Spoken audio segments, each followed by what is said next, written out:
বন্ধুরূপী শত্রুরা বেশ ভয়ঙ্কর হয়, তাই না বলুন তো? এই বন্ধুরূপী শত্রু আমাদের আশেপাশে থাকে, সেই অভিজ্ঞতা আমাদের কম বেশি সকলেরই আছে। এই ভিডিওতে সেই রকমই এক বন্ধুরূপী শত্রুর কথা আপনাদের বলবো। তিনি মুখে ভীষণ বন্ধু বন্ধু করেন, আর যখন ছুরি মারার সুযোগ আসে তখন তিনি সেটা করতেও ভোলেন না। যদিও রাজনীতির মঞ্চে আদপে বন্ধু বলে কি কিছু হয়, সেটাই তো লাখ টাকার প্রশ্ন। যাই হোক, আপনারা আশা করি বুঝতে পারছেন কার কথা বলছি। Donald Trump. ইউএসএতে কর্মরত ভারতীয়দের বিপদে ফেলতে এবার ট্রাম্পের নতুন গেম ওয়ার্ক পারমিট। আমেরিকার স্বরাষ্ট্র দপ্তর জানিয়েছে যে সে দেশে কাজ করার অনুমতিপত্র আর স্বয়ংক্রিয়ভাবে পুনর্নবীকরণ হবে না। এক বিবৃতিতে জানানো হয়েছে যারা 2025-এর 30শে অক্টোবর বা তার পরে তাদের নথি পুনর্নবীকরণের জন্য আবেদন করবেন, তাদের মেয়াদ স্বয়ংক্রিয়ভাবে বাড়বে না। বৃহস্পতিবার থেকে এই নিয়ম কার্যকর হবে। প্রাক্তন প্রেসিডেন্ট জো বাইডেনের সরকার আমেরিকায় কর্মরত অভিবাসীদের জন্য স্বয়ংক্রিয়ভাবে এই অনুমতিপত্র পুনর্নবীকরণের সুবিধা এনেছিল। তা বন্ধ করল প্রেসিডেন্ট ডোনাল্ড ট্রাম্পের প্রশাসন। ট্রাম্প প্রশাসনের এই পদক্ষেপের জেরে আমেরিকায় কর্মরত বহু বিদেশি কর্মীদের, বিশেষত ভারতীয়দের সমস্যা হতে পারে বলে চর্চা শুরু হয়েছে। আমেরিকার নিরাপত্তার জন্য যাচাই বাছাইকে অগ্রাধিকার দিতেই অভিবাসীদের জন্য এই নতুন নিয়ম কার্যকর করা হচ্ছে বলে জানিয়েছে ট্রাম্প প্রশাসন। ট্রাম্প প্রশাসন এই নতুন নীতিকে জাতীয় নিরাপত্তা এবং জননিরাপত্তা রক্ষার প্রয়োজনে পদক্ষেপের অংশ হিসেবে ব্যাখ্যা করেছে। এর ফলে বাইডেন প্রশাসনের আগের নিয়মটা বাতিল হচ্ছে, যেখানে সময় মতো নবীকরণের আবেদন করলে মেয়াদ শেষ হলেও অভিবাসীরা কাজ চালিয়ে যেতে পারবেন।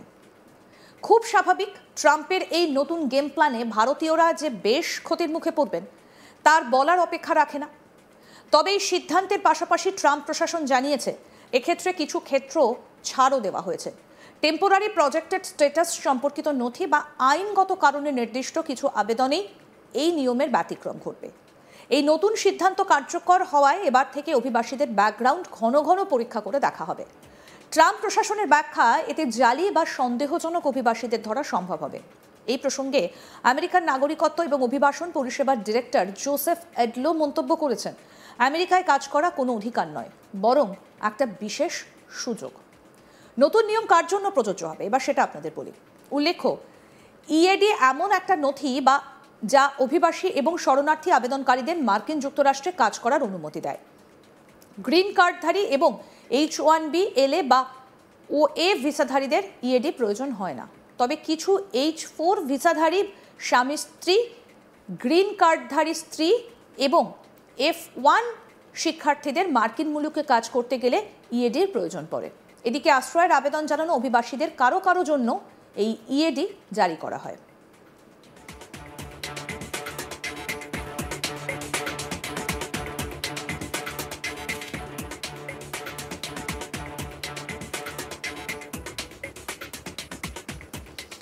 1990 সালে প্রতিষ্ঠিত হবার পর থেকে অত্যন্ত দক্ষ বিদেশি কর্মীদের জন্য কর্মসূচিতে এই ঘোষণাটা সবথেকে ব্যাপক পরিবর্তনগুলোর মধ্যে একটা। সরকারি তথ্য অনুসারে অনুমোদিত H1B ভিসা প্রাপকদের মধ্যে ভারতের 71%, যেখানে চীনের 11.7%। H1B ভিসা সাধারণত 3 থেকে 6 বছরের জন্য দেওয়া হয়। আমেরিকার লটারি সিস্টেমের মাধ্যমে প্রতি বছর 85,000 H1B ভিসা প্রদান করে। এবছর অ্যামাজন সবচেয়ে বেশি পেয়েছে, 10,000। তারও বেশি অনুমোদন পেয়েছে। তারপরই রয়েছে টাটা কনসালটেন্সি, মাইক্রোসফট, অ্যাপল এবং গুগল। ইউএসএসের অনুসারে ক্যালিফোর্নিয়ায় H1B কর্মীদের সংখ্যা সবথেকে বেশি। রিপোর্ট অনুযায়ী 2024 সালের অর্থবর্ষে H1B ভিসায় আমেরিকার কর্মরতদের মধ্যে 71% ভারতীয়। আর ট্রাম্পের ঘোষণার পর সেই সব কর্মরতদের রাতের ঘুম উঠেছে। তারাও ভাবছেন কি হয়। যদিও বিতর্কের পর তড়িঘড়ি নতুন নিয়মের ব্যাখ্যা দিয়েছেন American press secretary Karoline Leavitt. তিনি জানান, যাদের এতদিন ভিসা রয়েছে তাদের জন্য এই নিয়ম নয়, বরং যারা নতুন করে এই ভিসায় কাজ করছেন বা করবেন তাদের জন্য এই নিয়ম লাগু করা হলো। নতুন ভিসা নীতির সামনে আসার পর থেকেই ভারতীয় পরিবারের মধ্যে এনআরআই পাত্রের চাহিদা কমেছে। এই বিষয়ে রয়টার্সের একটা রিপোর্ট জানাচ্ছে, H1B ভিসা ফি বাড়ার পরই ভারতীয় পরিবারেরা নিজের কন্যাকে আমেরিকায় কর্মরত পুরুষের সঙ্গে বিয়ে দিতে চাইছেন না, যার সহজ অর্থ হলো এখন থেকে এনআরআই পাত্রের দর কমে গেল। এই বিষয়ে ম্যাচমেকিং সার্ভিসের সঙ্গে যুক্ত অনুরাধা গুপ্ত জানান, এই বিষয়ে কোনো সরকারি তথ্য সামনে আসেনি, তবে ট্রাম্পের এই ঘোষণার পর মানুষের ভাবনায় কিছুটা হলেও বদল এসেছে।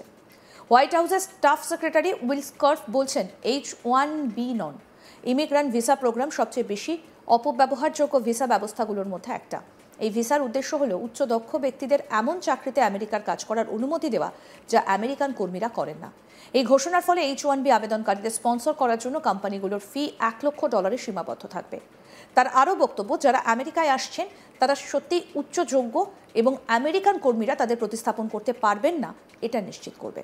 কি বলেছেন স্টাফ সেক্রেটারি উইল স্কার্ফ, শুনবো।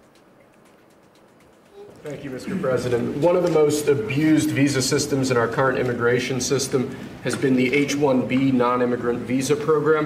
This is supposed to allow highly skilled laborers who work in fields that Americans don't work in to come into the United States of America. What this proclamation will do is raise the fee that companies pay to sponsor H-1B applicants to $100,000. This will ensure that the people they're bringing in are actually very highly skilled and that they're not replaceable by American workers. So it'll protect American workers, but ensure that companies have a pathway to hire truly extraordinary people and bring them to the United States. We have two items for your attention today, sir. A major focus of your administration has been shifting the conversation and shifting the policy dynamics around the issue of immigration, closing the border, preventing illegal immigration, but also, as is the case with the executive order in front of you, opening new pathways for truly extraordinary people to come contribute to America instead of taking away from it. So this executive order is entitled the Gold Card. It will set up a new pathway, a new visa pathway for foreigners of extraordinary ability who are committed to supporting the United States for a payment of $1 million to the U.S. Treasury, or if a corporation is sponsoring them, $2 million by that corporation, and that will give them access to expedited visa treatment as part of this new Gold Card program.